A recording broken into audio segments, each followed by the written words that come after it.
നമസ്കാരം. പുതിയൊരു വീഡിയോയിലേക്ക് എല്ലാവർക്കും സ്വാഗതം.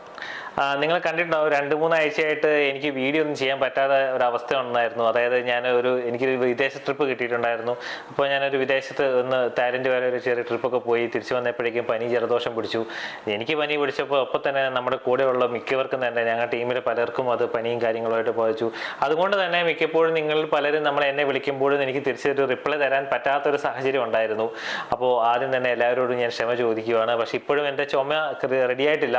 ഇവിടെ എൻ്റെ ചുമ തുടങ്ങിയതിന് ശേഷം വീട്ടിലത്തെ പട്ടി വരെ കുര നിർത്തിയേക്കുന്ന ഒരു അവസ്ഥ വന്നു. കാരണം വെച്ചാൽ അത്രയും സൗണ്ടിലായിരുന്നു ഞാൻ ചുമക്കുന്നത്. അത്രയും ഭീകരമായിരുന്നു എൻ്റെ സൗണ്ടിൻ്റെ ഒരു ചുമയുടെ ഒക്കെ ഒരു കാഠിന്യം എന്ന് പറയുന്നത്. അപ്പോൾ ഞാൻ പേടിച്ചു പോയായിരുന്നു ശരിക്കും. പക്ഷേ ദൈവം സഹായിച്ച് എന്താണെങ്കിലും വലിയ കുഴപ്പമൊന്നുമില്ലാതെ തിരിച്ചു വരാൻ സാധിച്ചു. മരുന്നും ഒക്കെ ആവിയെല്ലാം പിടിച്ച് കുറച്ചു. അപ്പോൾ എന്താണേലും പുതിയൊരു വീഡിയോയിലേക്ക് ഞാനിപ്പോൾ കിടക്കുമ്പോൾ നമ്മുടെ ബഡ്ജറ്റും കാര്യങ്ങളൊക്കെ വന്നിരിക്കുവാണ്. അപ്പോൾ നിർബന്ധമായിട്ടും ഞാൻ കഴിഞ്ഞ ദിവസങ്ങളിൽ തന്നെ പറയേണ്ടതായിരുന്നു, പക്ഷെ പറയാൻ സാധിച്ചില്ല. അപ്പോൾ ഒരിക്കൽ കൂടി നമ്മൾ ഇന്നത്തെ വീഡിയോയിൽ എന്താ പറയുക, നമ്മുടെ ഇന്നത്തെ ബഡ്ജറ്റിനെ പറ്റി പ്രത്യേകിച്ച് ഇൻകം ടാക്സ് സ്ലാബിൽ വന്ന മാറ്റങ്ങളെക്കുറിച്ചുമുള്ള ഒരു വീഡിയോ ആണ്. അതിനകത്ത് നമുക്കിപ്പോൾ ഏകദേശം ഇൻകം ടാക്സ് സ്ലാബ് 12 ലക്ഷമായിട്ട് ഉയർത്തിയിട്ടുണ്ട്. ഈ 12 ലക്ഷമായിട്ട് ഉയർത്തുമ്പോൾ അത് നമുക്ക് എങ്ങനെ ഗുണം ചെയ്യുന്നുവെന്നും അല്ലെങ്കിൽ നമ്മളെ അത് ദ്രോഹിക്കുവാണോ, നമുക്ക് എന്തെങ്കിലും പണിയാണോ അത് തരുന്നതെന്നുമുള്ള ഒരു കാര്യത്തെപ്പറ്റി വളരെ സിമ്പിളായിട്ട് ഞാനൊരു ഓപ്പൺ ടോക്കാണ് ഉദ്ദേശിക്കുന്നത്. അപ്പോൾ ഒരിക്കൽ കൂടി പുതിയൊരു വീഡിയോയിലേക്ക് എല്ലാവർക്കും സ്വാഗതം.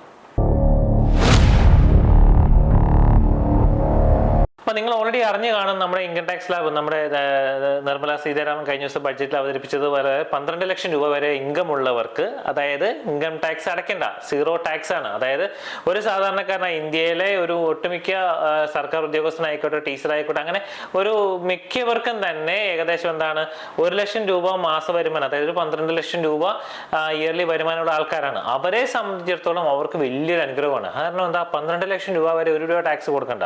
പണ്ട് ഞാൻ വർക്ക് ചെയ്യുന്ന സമയത്ത് എനിക്ക് 8 ലക്ഷം രൂപ പാക്കേജ് ഉണ്ടായിരുന്നപ്പോൾ ഒരു 6-6.5 ലക്ഷം രൂപ വരെ, 5 ലക്ഷം രൂപ വരെ നമുക്ക് ടാക്സ് അടയ്ക്കേണ്ട. പിന്നെ ഒരു 1.5 ലക്ഷം രൂപ വരെ നമുക്ക് ATC കാണിക്കാം. അങ്ങനെ 6.5 ലക്ഷം രൂപ വരെ നമുക്ക് ടാക്സ് ഒഴിവാക്കി കിട്ടും. ബാക്കിയുള്ള 1.5 ലക്ഷത്തിന് മാത്രമേ നമുക്ക് ടാക്സ് അടയ്ക്കാൻ ബാധ്യസ്ഥനായിരുന്നുള്ളൂ. അത് പിന്നീട് കഴിഞ്ഞ വർഷം ടോട്ടൽ 7 ലക്ഷം വരെ അപ് ടു 7 lakhs എന്തായി ടാക്സ് അടയ്ക്കേണ്ട എന്നുള്ള ലെവലിൽ വന്നു. അതാണ് ഇപ്പം നേരെ ലെവലിലേക്ക് ഉയർത്തിയിട്ട് 12 ലക്ഷത്തിലേക്കാണ് ഉയർത്തിയത്. അപ്പോൾ നമുക്കറിയാം ഇന്ത്യയിൽ 140 കോടി ജനം ഉണ്ടെങ്കിലും ആകപ്പാടെ അതിനകത്തൊരു 8 കോടി ജനങ്ങൾ സംതിങ് 8 കോടിയിൽ 8-9 കോടി ആൾക്കാർ മാത്രമേ ഇൻകം ടാക്സ് ഫയൽ ചെയ്യുന്നുള്ളൂ, ITR ഫയൽ ചെയ്യുന്നുള്ളൂ. അതിൽ ഏകദേശം ആകപ്പാടെ 3 കോടിയിൽ താഴെ ആളുകൾ മാത്രമേ ഇൻകം ടാക്സ് അടയ്ക്കുന്നുള്ളൂ, ITR അതായത് ടാക്സ് അടയ്ക്കാൻ ബാധ്യസ്ഥരായിട്ടുള്ളൂ. അപ്പൊ നമുക്ക് ആലോചിച്ച് നോക്ക്, ഈ ഒരു 12 ലക്ഷത്തിലേക്ക് ഉയർത്തി കഴിയുമ്പോൾ സ്വാഭാവികമായിട്ടും ITR അതായത് ടാക്സ് അടയ്ക്കുന്നവരുടെ എണ്ണം ഗണ്യമായിട്ട് കുറഞ്ഞു പോകും. അപ്പൊ എന്തുകൊണ്ടായിരിക്കും ഗവൺമെന്റ് ഇത്ര കാര്യമായിട്ട് ഇത്? കാരണം ഗവൺമെന്റിന്റെ മെയിൻ വരുമാനങ്ങളിൽ ഒന്നാണ് ഈ ടാക്സ് എന്നുള്ളത്. അപ്പോൾ സ്വാഭാവികമായിട്ട് അവരുടെ വരുമാനം കുറയുവാണല്ലോ. പക്ഷെ ഇവിടെ നമുക്കൊരു ചതിയുണ്ട് എന്നാണ് ഞാൻ പറയുന്നത്. അതായത് നമ്മളുടെ നിർമ്മല സീതാരാമൻ അല്ലെങ്കിൽ നമ്മൾ ഗവൺമെന്റ് നമ്മളെ ചതിക്കുവാണ് എന്നാണ് ഞാൻ പച്ചയ്ക്ക് പറയുന്നത്. കാരണം ഞാൻ വ്യക്തമാക്കി തരാം. പണ്ട് ഞാൻ പറഞ്ഞല്ലോ, എനിക്കൊരു 8 ലക്ഷം രൂപ വരുമാനം ഉള്ളപ്പോൾ ഞാൻ 5 ലക്ഷത്തിന് മുകളിലേക്ക് വരുന്ന തുകയ്ക്ക് സ്വാഭാവികമായിട്ട് ഞാൻ ടാക്സ് അടയ്ക്കണമായിരുന്നു. ആ ടാക്സ് ഒഴിവാക്കാൻ വേണ്ടി ഒരു ATC പ്രകാരം ഒരു 1.5 ലക്ഷം രൂപ ഞാൻ നിക്ഷേപിക്കണം. ഏതെങ്കിലും ഒരു പൈസ ഏതെങ്കിലും ATC പ്രകാരമുള്ള ഒരു നിക്ഷേപത്തിൽ ഞാൻ നിക്ഷേപിച്ചാൽ മാത്രമേ ഒരു 1.5 ലക്ഷം രൂപയും കൂടെ വരാൻ പറ്റത്തുള്ളൂ. അല്ലെങ്കിൽ ബാക്കി വരുന്ന തുകയും കൂടെ മറ്റുള്ള രീതിയിൽ ഇൻവെസ്റ്റ്മെന്റ് നടത്തിയാൽ മാത്രമേ എനിക്ക് ആ ടാക്സിൽ നിന്ന് ഒഴിവാക്കാൻ പറ്റുമായിരുന്നുള്ളൂ. അതുകൊണ്ട് തന്നെ ഞാൻ ഇൻവെസ്റ്റ് ചെയ്യാൻ അല്ലെങ്കിൽ നിക്ഷേപിക്കാനായിട്ട് നിർബന്ധിതനാകുമായിരുന്നു, ആ ഒരു ചെറിയ വരുമാനം ഉള്ള സമയത്ത് പോലും. പക്ഷെ ഇന്ന് 12 ലക്ഷം രൂപ വരെ നമുക്ക് 1 രൂപ ടാക്സ് അടയ്ക്കേണ്ട.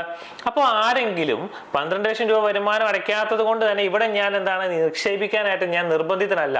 അപ്പൊ അതുകൊണ്ട് തന്നെ സ്വാഭാവികമായിട്ടും ഈ 12 ലക്ഷം രൂപ വരുന്നതിന്റെ വരുമാനം ഞാൻ ചെലവാക്കാൻ ഞാൻ വളരെയധികം ഹാപ്പിയാണ്, സന്തോഷവാനാണ്. കാരണം എനിക്ക് ടാക്സ് അടയ്ക്കേണ്ട ആവശ്യമില്ല. അതുകൊണ്ട് തന്നെ 12 ലക്ഷം രൂപ വരെ ഞാൻ എനിക്ക് സുഖമായിട്ട് ഇത് അടയ്ക്കാം. ഇവിടെ നിങ്ങൾക്കറിയാം 12 ലക്ഷം രൂപ വരെ ടാക്സ് അടയ്ക്കേണ്ട എന്ന് പറയുമ്പോഴും പലപ്പോഴും നിങ്ങൾ കണ്ടിട്ടുണ്ടാവും 0 to 4 lakhs നില്ല്, 4 to 8 lakhs 5%, 8 to 12 lakhs 15%, അല്ലെങ്കിൽ 12 to 16 lakhs 20%, അങ്ങനെ ആ രീതിയിൽ ഒരു കാറ്റഗറി തന്നിട്ടുണ്ട് കണ്ടിട്ടുണ്ടാവും. അപ്പൊ നിങ്ങൾ പലപ്പോഴും ശരിക്കും 12 ലക്ഷം രൂപ വരെ ടാക്സ് അടയ്ക്കണ്ടല്ലോ, പിന്നെ എന്തിനാണ് ഈ ടാക്സ് സ്ലാബ് തന്നിരിക്കുന്നത് എന്നൊരു സംശയം പലരുടെയും ഉള്ളിൽ വരാറുണ്ട്. അപ്പൊ ഇത് ഞാൻ വളരെ സിമ്പിളായിട്ട് ക്ലാരിഫൈ ചെയ്തു തരാം. അതായത് ഗവൺമെന്റ് മന്ത്രി പറഞ്ഞ പ്രകാരം 12 ലക്ഷം രൂപ വരെ വരുമാനം ഉള്ളവർക്ക് 1 രൂപ ടാക്സ് അടയ്ക്കേണ്ട. പിന്നെ അവരെ കുറച്ച് റിബേറ്റും കാര്യങ്ങളടക്കം 12,75,000 രൂപ വരുമാനം ഉള്ളവർക്ക് 1 രൂപ ടാക്സ് അടയ്ക്കേണ്ട. അതേ സമയത്ത് 13 ലക്ഷം രൂപ നമുക്ക് വരുമാനമുള്ള ഒരാളാണെന്നുണ്ടെങ്കിൽ സ്വാഭാവികമായിട്ടും ഈ സ്ലാബ് നമുക്ക് വരും. അതായത് 0 to 4 lakhs 1 രൂപ വേണ്ട, 4 to 8 lakhs 5%. അതായത് 4 to 8 lakhs 5% എന്ന് പറഞ്ഞാൽ ഏകദേശം 20,000 രൂപ. അതുപോലെ തന്നെ 8 to 12 lakhs 10%, അതായത് 40,000 രൂപ. അപ്പൊ 40,000 20,000 എത്രയായി? 60,000 രൂപ. അവിടെ വരെ ആ ഒരു 12 ലക്ഷത്തിൽ വന്നു. പിന്നെ 12 ലക്ഷത്തിന് മുകളിലേക്ക് വരുന്ന ഓരോന്നിനും 15% കൊടുക്കണ്ടേ. അവിടെ ഒരു 1 ലക്ഷം രൂപ നമുക്ക് അധികമായിട്ട് എടുത്തിട്ടുണ്ടെങ്കിൽ അവിടെയും ആ 1 ലക്ഷത്തിന്റെ 15% 15,000 രൂപ കൂടും. അപ്പോൾ സ്വാഭാവികമായിട്ടും 12,75,000 രൂപ താഴെ വരുമാനം ഉള്ളവർക്ക് ഈ സംഭവം ടാക്സ് സ്ലാബ് ഗുണമാവുള്ളൂ. 12,75,000 മുകളിലേക്കാണെങ്കിൽ സ്വാഭാവികമായിട്ടും ഇതുപോലെ ടാക്സ് വരും. അപ്പോൾ അതുകൊണ്ടാണ് മനസ്സിലാക്കേണ്ടത് ആ ഒരു ടാക്സ് കാറ്റഗറി കൊടുത്തിരിക്കുന്നത്. അപ്പോൾ നിങ്ങളുടെ ടാക്സ് സ്ലാബ് ഏതാണെന്നുള്ള നിങ്ങൾക്ക്, അല്ലെങ്കിൽ നിങ്ങൾ ഇൻകം ടാക്സ് ഫയൽ ചെയ്യുമ്പോൾ 12,75,000 മുകളിലാണോ താഴെയാണോ എന്നുള്ള കാര്യം കൂടി നിങ്ങൾ ഒന്ന് മനസ്സിലാക്കി വെക്കേണ്ടത് നല്ലതാണ്. നമ്മളുടെ സേവിങ്സ് ആയിട്ട് അല്ല നിർബന്ധമായിട്ട് നമ്മൾ നിക്ഷേപിക്കാൻ വേണ്ടി മാറ്റി വെക്കേണ്ട തുകയും കൂടി ഇപ്പം നമ്മളോട് ചെലവഴിച്ചോളാൻ പറഞ്ഞ് ഗവൺമെന്റ് ഫ്രീ ആക്കി തന്നിരിക്കുകയാണ്.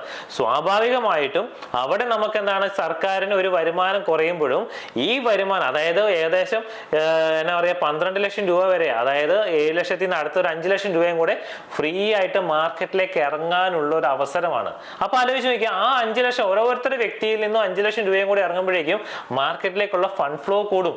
സ്വാഭാവികമായിട്ടും എന്ത് ചെയ്യും, നമ്മളുടെ കമ്പനികളുടെ സാധനങ്ങളുടെ കൺസംഷൻ കൂടും. അതെന്താണ്, കമ്പനികളുടെ എന്താണ് ലാഭത്തെ വർദ്ധിപ്പിക്കും. ആ ലാഭം എന്താണ്, ഇവർക്ക് വരുമാനമായിട്ട് വർദ്ധിക്കാം.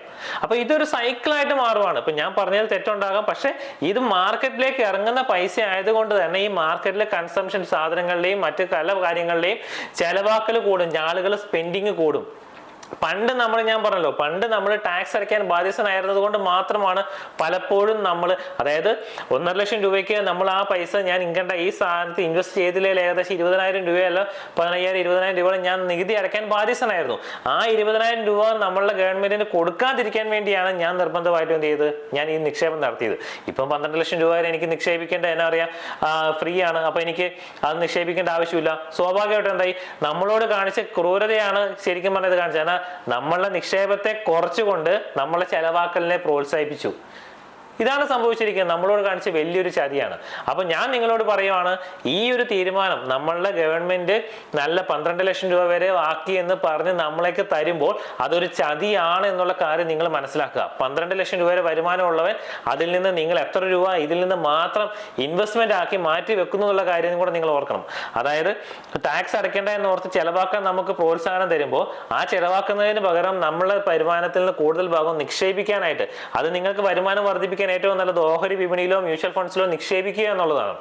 ഇപ്പോൾ നിങ്ങൾക്കറിയാം, മാർക്കറ്റ് കടന്ന് കളിക്കുന്ന കളി നിങ്ങൾക്ക് അറിയാലോ, വളരെയധികം വോളറ്റൈലാണ്. ട്രംപ് കാണിക്കുന്ന കളികളിലെ എല്ലാം ഇത് അനുഭവിച്ചുകൊണ്ടിരിക്കുന്നത് നമ്മളുടെ ലോകത്തിലെ മാർക്കറ്റ് ഓഹരി വിപണികളാണ്. എല്ലാ രാജ്യങ്ങളിലെ ഓഹരി വിപണിയിലും ചാഞ്ചാട്ടങ്ങളാണ്. ഓരോ ദിവസം തോന്നുന്ന പോലെ അവിടുന്ന് നിയമങ്ങളും കാര്യങ്ങളും മാറ്റുമ്പോൾ അത് സ്വാഭാവികമായിട്ടും നമ്മളുടെ മാർക്കറ്റിനെ ബാധിക്കും. ഇപ്പം ലാസ്റ്റ് ഒരു 6 മാസം 7 മാസം മുന്നേ ഇൻവെസ്റ്റ് ചെയ്തവരുടെയൊക്കെ വാല്യൂ എന്ന് പറയുന്നത് ഏകദേശം എനിക്ക് തോന്നുന്നത് 10 അല്ലെ 15% ഡൗൺ ആണ്.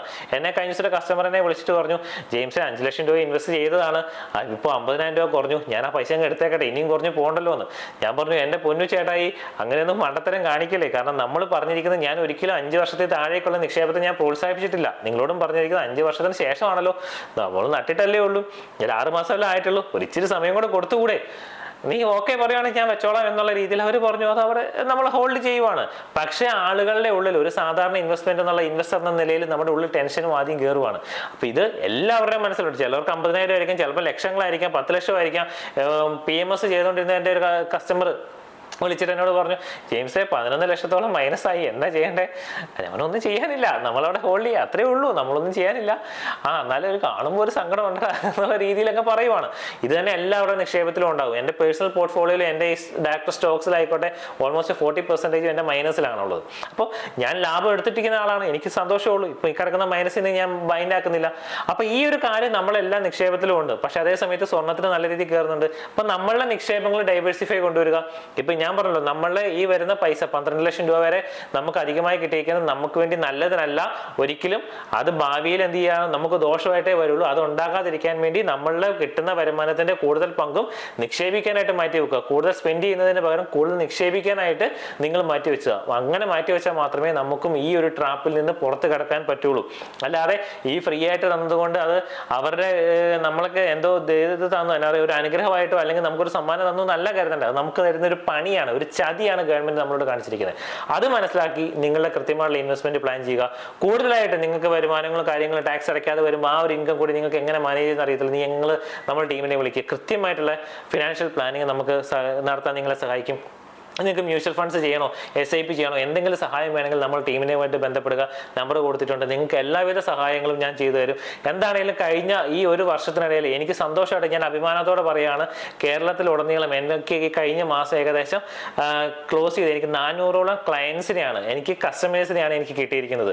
അതിന് ഞാൻ ഈ എൻ്റെ വീഡിയോ കണ്ട് കുറച്ച് റീച്ചേ ആയിട്ടുള്ളൂ എങ്കിൽ പോലും 400ഓളം കസ്റ്റമേഴ്സ് എന്നെ വിശ്വസിച്ച് വരിക എന്ന് പറഞ്ഞാൽ എനിക്കത് അഭിമാനിക്കാൻ പറ്റുന്ന ഒരു സന്തോഷമായിട്ടുള്ള കാര്യമാണ്. നിങ്ങൾ കൂടുതൽ ആൾക്കാർക്ക് എന്നെ കൊണ്ട് സഹായിക്കാൻ സാധിക്കുന്ന എല്ലാ സഹായവും ഞാൻ നിങ്ങൾക്ക് തരുന്നതാണ്. അപ്പോൾ എന്ത് ആവശ്യമുണ്ടെങ്കിലും നിങ്ങളൊരു ഫിനാൻഷ്യൽ പ്ലാനിങ് കൃത്യമായിട്ട് നടത്താനുള്ള എല്ലാ സഹായവും ഞങ്ങളും ഞങ്ങളുടെ ടീമും നിങ്ങൾക്ക് തരുന്നു, ഉറപ്പ് തരുന്നു. അപ്പോൾ ഒരിക്കൽ കൂടി നിങ്ങൾക്ക് എല്ലാവിധ ആശംസകളും നേർന്നുകൊണ്ട് നിർത്തുന്നു. Thank you.